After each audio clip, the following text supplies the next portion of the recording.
What if Hollywood's most handsome men weren't just hiding lovers, but entire lives? They had the looks, the fame, the red carpet smiles, but not the freedom. These legends lit up the silver screen while keeping their deepest truths locked in the shadows. In a time when being gay meant losing everything, they played their greatest roles off camera, in silence.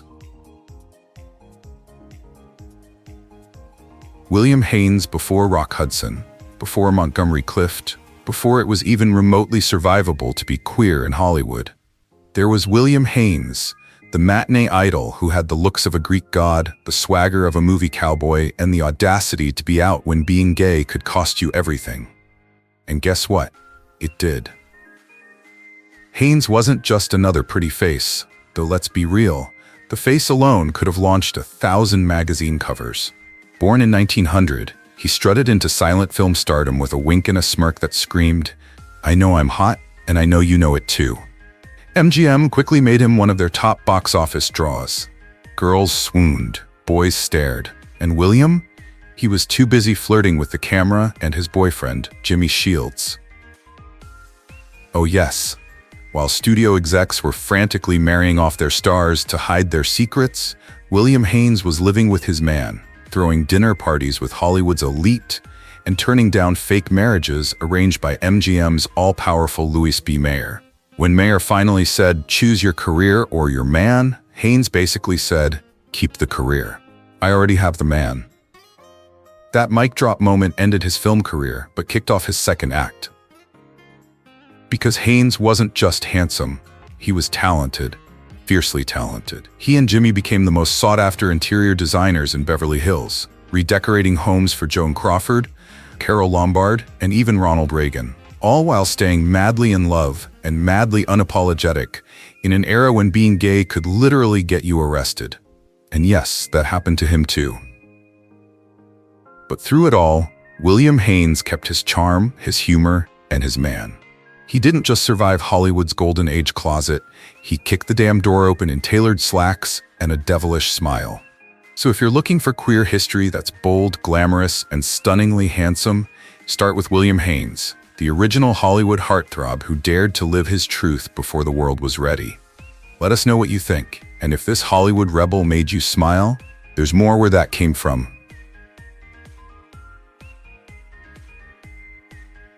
Clifton Webb. Clifton Webb was the kind of man who could shut down a room with one raised eyebrow and then redecorate it while quoting Oscar Wilde. Dashing, razor-witted, and so impeccably refined that even his sarcasm wore cufflinks. While Hollywood shoved its leading men into fake marriages, Clifton? He sipped tea and politely declined the entire heterosexual agenda. He never said he was gay, but come on. He lived with his mother until 71, never dated women, and played every role like he had a secret lover in Milan and a tailor in Paris. On screen, he was sharp, detached, and knowing. Off-screen, just as private. No scandals, no tabloid drama, no chorus boys caught at midnight, and yet everyone knew. He was gay the way Noel Coward was gay, out in every way that mattered, just not in ink. The whispers were constant, the voice, the posture, the opera obsession. But instead of hiding, Clifton wore the rumors like armor. He once joked he was married to his career, which might have been true if career meant tailored suits and never pretending to like football. While others masked their truth behind PR weddings, Webb's refusal to conform was its own quiet rebellion. He didn't yell, he smirked. And the best part? It worked. Audiences adored him, critics praised him, directors lined up for him. He proved charisma doesn't need a beard, and that queerness, even unspoken, can shimmer in every frame. Today, we talk about pride and visibility, but Clifton was already doing it, with a monogrammed robe and a smirk that said, "Darling, I've already won." And maybe that's his lasting charm. He never needed to say it, he let the world figure it out. One arched eyebrow at a time. In a time built on silence, sometimes the quietest lives said the most. Dirk Bogarde. Dirk Bogarde didn't just play gay characters. He lived them, quietly, devastatingly, and in a way that made audiences wonder if there was more truth behind the role than the script allowed. Handsome, magnetic, and just ambiguous enough to make British housewives swoon, while gay men watched in silent recognition. To the world, he was a brooding matinee idol. But behind the scenes, he spent over 40 years with another man, Anthony Forwood, in a relationship so constant and tender, even the neighbors stopped pretending they were just friends. They lived together, traveled, nursed each other through illness, but never said the word. Not once. Not aloud. And that's where it stings. Dirk had chances. Hollywood dangled the whole fantasy: women, studio marriages, fast cars, fast lies. He turned it all down. Instead, he chose London, the shadows, and a typewriter, where his memoirs danced around the truth like it might catch fire. In interviews, he said privacy. In books, he wrote companionship. But between the lines, you could feel the love bleeding through. Was it fear, survival, or something deeper? Maybe Dirk knew visibility came with a cost he wasn't willing to pay.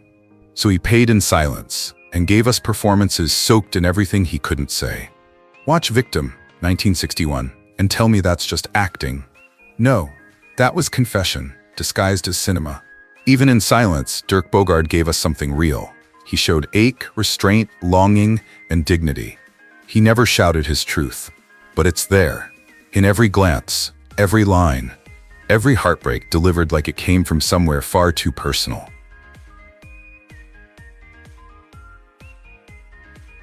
Laurence Harvey, let's be honest. If Hollywood had a most likely to make your gaydar short-circuit yearbook, Laurence Harvey would have been on the cover. Smoking a cigarette, quoting Shakespeare, and pretending he had no idea why people were whispering. Tall, magnetic, emotionally distant in that deliciously tortured way, Harvey didn't just play characters with secrets, he was one. Born in Lithuania, raised in South Africa, educated in Britain, Laurence spoke like a Bond villain and looked like a Dior model. He married 3 women, fathered a daughter, and yet somehow still made every line sound like it was meant for a man named Sebastian. The rumors? Oh, they were endless. A flirtation with Lee Remick here, a dinner with Peter Lawford there, but somehow the juiciest whispers were always just off camera. Some said he had flings with male co-stars, others swore he was too theatrical to be straight, whatever that means. And let's not forget that time Noel Coward supposedly said, "Harvey's the only man I know who could seduce a mirror." Which, if true, might be the gayest compliment in showbiz history. But here's the catch. Laurence Harvey never confirmed a thing. Not one quote, not one scandal. Just a lot of tailored suits, icy stares, and interviews where he dodged questions with the elegance of a fencing champion. Was he gay, bisexual, deeply European? No one knew, and honestly that mystery became the brand. And maybe that's why he still fascinates us. Because unlike other closeted stars of his era, Laurence didn't play along with Hollywood's happy husband fantasy. He didn't overcompensate. He didn't under-explain. He just existed, beautifully aloof, infuriatingly unreadable, and vaguely dangerous in the way only a man with too many secrets can be. So, what do you think? Gay? Bi? Just British? Tell us in the comments, and don't worry, we won't ask for evidence. We're just here to celebrate the legend and maybe raise an eyebrow or two. Cornel Wilde. Cornel Wilde didn't just look like a movie star, he looked like the blueprint for one. That perfect hair, gravity-defying. That jawline, straight out of a Greek statue's dreams. And that calm, camera-loving stare, let's just say, it knew how to linger. He was the ideal Hollywood hero, fencing champion, multilingual intellectual, action star and romantic lead. But for all his dashing roles and tabloid-ready looks, Wilde always felt one step removed. Like he was in the scene, but not quite of it. Always present, but emotionally just out of reach. Which, of course, is when the rumors begin. Whispers followed him through the decades. Some say it was the elegance. Others blame the way he glided through parties, charming men and women alike, but rarely letting anyone too close. He had a wife, children, a successful directing career, yet never quite shook the quiet speculation. Was the Hollywood heartthrob holding back something more than emotion? It didn't help that Wilde aged like fine wine left in a glass you're afraid to touch. The older he got, the more people whispered. Because in Hollywood, mystery equals suspicion. And in a town where people faked entire marriages to look straight, the man who just kept being himself, well, that was suspicious too. Did he have secret affairs with men? no proof. Just a handful of side glances, some unusually intense on-screen chemistry with certain co-stars, and an unwillingness to explain anything at all. But that's the thing about old Hollywood. Sometimes the rumors weren't there to be answered, just to be preserved, like a black and white still frame you can't stop staring at. They were beautiful, they were brilliant, and maybe they were never allowed to be fully themselves. In a world that gave them fame but demanded silence, these legends left behind more than just great films. They left behind questions. Questions we're still asking today. Which story surprised you the most? Hit like if it made you feel something, and subscribe for more untold truths, whispered rumors, and the faces Hollywood couldn't quite figure out.